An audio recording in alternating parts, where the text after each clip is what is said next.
kadalanan. Mga batang naglatagaw, walay kapadulngan. Sa ilaon yang pagdako, kinsa ang nagmatuto, unsay ikahatag nila sa katilingban. Kristuhan, way pagpakabana, dili ba nadungog nakita. Sulti na, sulti na, sulti na, sulti na,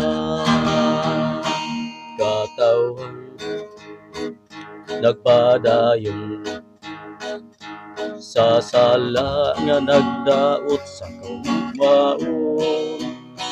Kung imo silang tan-awon, daw nagmalipayon, apan sulod sa ilang dughan nagmasulubon. Kristuhan, way pagpakabana, dili ba nadungog mo nakita. Sulti na, sulti na, sulti na, sulti na, katawhan nagpadayon sa ilang mga kasalanan.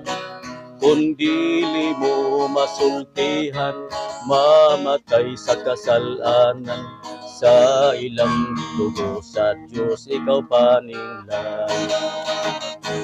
Kristuhan, way pagkakabana, dili ba nadungog nakita. Sulti na, sulti na, sulti na, sulti na, sulti na. Praise the Lord, hallelujah.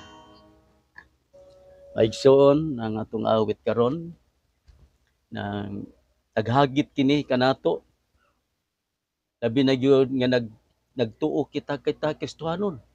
Kasi tayong kita Kristohanon. Dako kining hagit nato. Sa daghan kay kabataan atong makita nga naglagatagaw sa kadalanan. Unsa naman unya ikahatag sa katilingban kung walay nag-amuma, kung walay ginikanan nga nag-atiman kanila. Muna mga igsoon, dako kining hagit nato nga atong unta silang matabangan.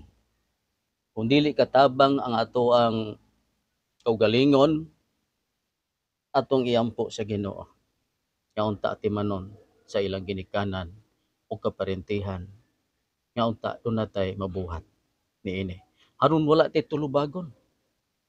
Kay mabasa ra bala sa Ezekiel 3:16 ngadto sa 21, 17 nga paninglan ta sa dugo sa maong tao. Kung nagpadayon siya sa pagpakasala, unya wala nato siya masultihi. Apan kung nasultihan nato siya, unya o padayon sa pagpakasala, dili ta paninglan sa Ginoo.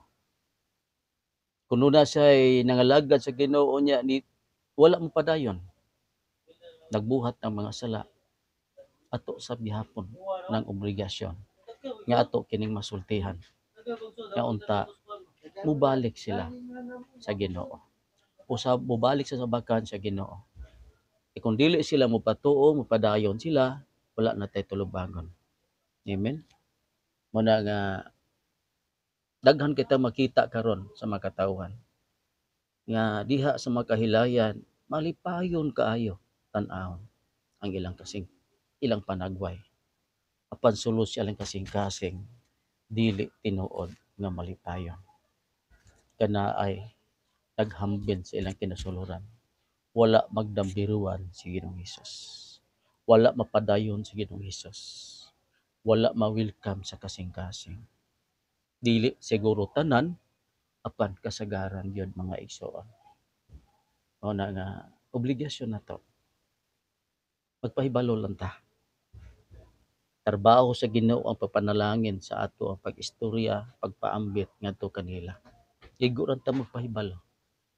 Trabaho na sa Ginoo ang paghikap sa kasing-kasing sa tao.